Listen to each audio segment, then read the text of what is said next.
¿Cuál crees que sea la perspectiva de cara a 2024 y la siguiente administración en el tema? Mira, es obvio que tenemos un escenario de candidato o precandidatos, ahora ya vamos a saber, ¿no? Es gente que conoce del tema, ¿eh? Por cierto, yo creo que ahí estamos con un escenario diferente al de López Obrador. Yo siempre decía, qué rápido aprende este hombre, porque yo afirmé que López Obrador no conocía del tema de migración. Y claro, ya había ido, hizo un poquito de campaña, pero realmente nunca había sido su tema. Claro. ¿No? Y creo que lo conmovería mucho, ¿sabes? Creo que si ya se metiera más en algún futuro, ¿no? Desde de Macuspana seguramente conocerá a mucha gente porque va a pasar gente por ahí. Pero realmente no era su tema. En cambio, sabemos bien que, por un lado, bueno, lo voy a decir sin ningún orden, más que casi que, pero vamos a suponer, que primero las mujeres, pero sin ninguna intención, porque apenas vamos a entrar en la encuesta. Claudia Sheinbaum tiene una historia familiar de migración. Y eso a mí me parece súper importante para un país de alta migración, claro. Que hablemos de estos temas que nos permitan confrontar duro el racismo, el clasismo, la xenofobia. Y ella tiene una historia familiar que nos debería enorgullecer, porque es justo la posibilidad de reivindicar cómo cualquiera puede, en una primera, segunda o tercera generación, hacer que su hijo, sus futuros, ¿no?, sean eso que ese país permitió y abrazó. Que arraigue, arraigue una cultura, que abrace una cultura. Sí, digo, ella no por sí misma, ¿no? Claro. Pero quiero decir, si ella le rasca en su origen, que obviamente pero a mí me gustaría que se construya también ese relato, porque claro, es hermoso para un país que exige en otra parte eso, claro, pero a su vez que mostremos que también somos eso. El caso de Ebrard, pues Ebrard conoce el tema. Yo siento que, bueno, fue como muy divagante en el sentido de que desde Relaciones Exteriores no tuvimos la información que necesitábamos del tema. Y ya digo, ahora que ya no es secretario de Relaciones Exteriores, pues sabemos que no, que si Gobernación era el encargado, que si Relaciones Exteriores... Comienzan a salir las fisuras que tenía la gestión. Pues sí, mira, a raíz de la terrible situación que ocurrió en Ciudad Juárez, resulta que era, bueno, no, es Migración el encargado, es Relaciones, es el INAMI. Entonces, creo yo que ahí habría que preguntarle en algún momento al ex canciller, bueno, ¿no? ¿Cómo tuvo que navegar seguramente con ese tema delicado? Y desde mi punto de vista, le faltó, y lo digo sinceramente, sí convocar más a toda esa grupo, que te digo que a lo mejor es marginal para efectos de otros temas, pero que estaba ansioso por apoyar en que el tema migratorio en México tuviera una parte menos dura. Yo no sé si sutil, pero por lo menos menos dura. Claro. Y estoy convencida de que Noroña conoce ahora sí que conoce al pueblo, en el sentido de estos grupos que lo quieren mucho en Estados Unidos. Todo y está más conectado y hay más intercomunicación. Pues esa parte popular que él conoce y que además muy seguido por redes sociales, porque él ha mantenido esa lógica y le habla a la gente. Él se ha ido a Estados Unidos, se va a Nueva York, pero no de ahorita. Entonces, siento yo, y yo nada más voy a mencionar esos tres, no me importa hablar de más de que esos tres, que me parece que son dignos representantes de lo que estamos viviendo.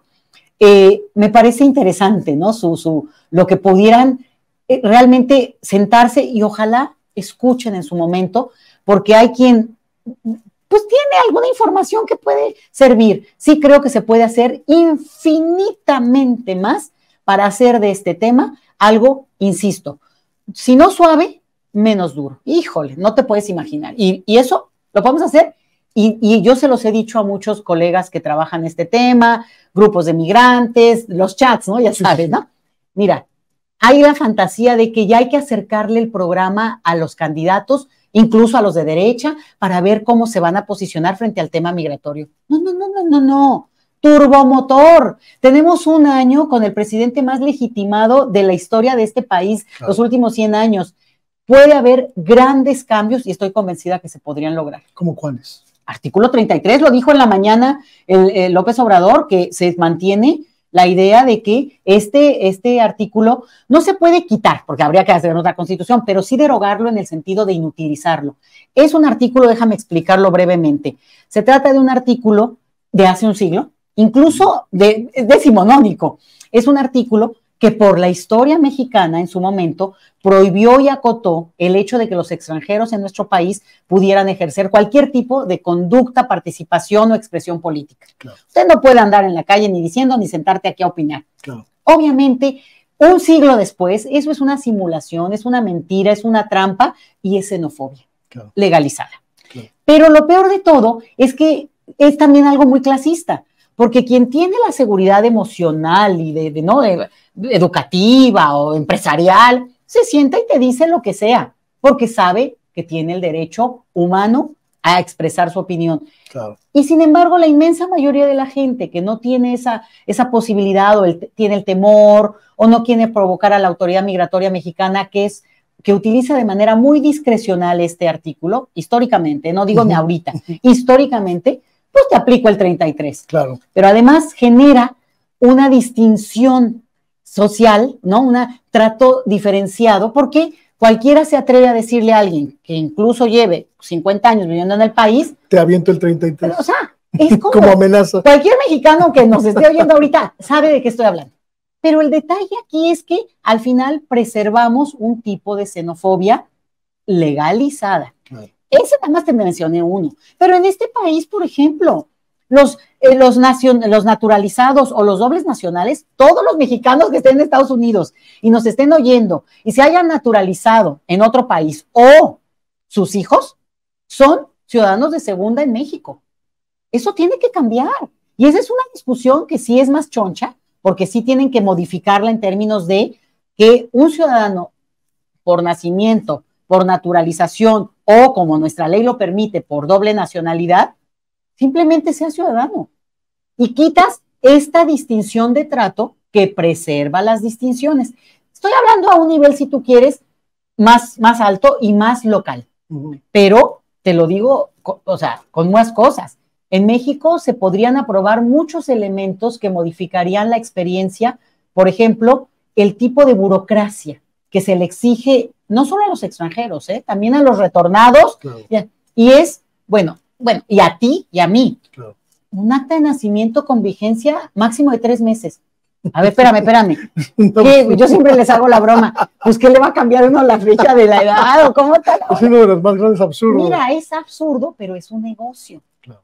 Porque en la época de Felipe Calderón, bueno, a ver, quienes nos escuchen y que tengan más edad, se van a acordar. Tú guardabas tu acta de nacimiento, ¿no? Y ya, obvio, se te raya, se te rompe, te cae el café, pues ya valió gorro. Pero si no, el acta era un pergamino que iba contigo toda la vida. Imagínate que cuando nació mi hijo, pues yo saqué 20 actas, ¿no? Pues como para que me duren aquí a que entre a la universidad. No, bueno, ya entró. Pero a lo que voy es de estas cosas que tenían un valor. Pero en la época de Felipe Calderón, justamente, no me acuerdo si fue con Felipe o Vicente Fox, que es más empresario que Calderón Hinojosa. Ellos decidieron pues, privatizar todo, ¿verdad? E incluyeron privatizar todo este mecanismo que obliga a que documentos de este tipo pierdan vigencia. Claro. Un documento oficial, señores, no tiene por qué perder vigencia en tanto el Estado siga siendo, no, o sea, Estado. Vamos, mientras el país y la nación. Tú si tienes un acta de nacimiento de tu abuela o algo que es un tesoro y tendría que servir para efectos legales. Hoy por hoy, el documento que me digas, incluida la credencial para votar con fotografía, tienen vigencia. Cuando los derechos políticos no tendrían por qué poderse cortar por un mentado documento de plástico, ¿no? Así es. Entonces, son ejemplos que te estoy hablando a un nivel ¿y la migración dónde está? Eso es migración.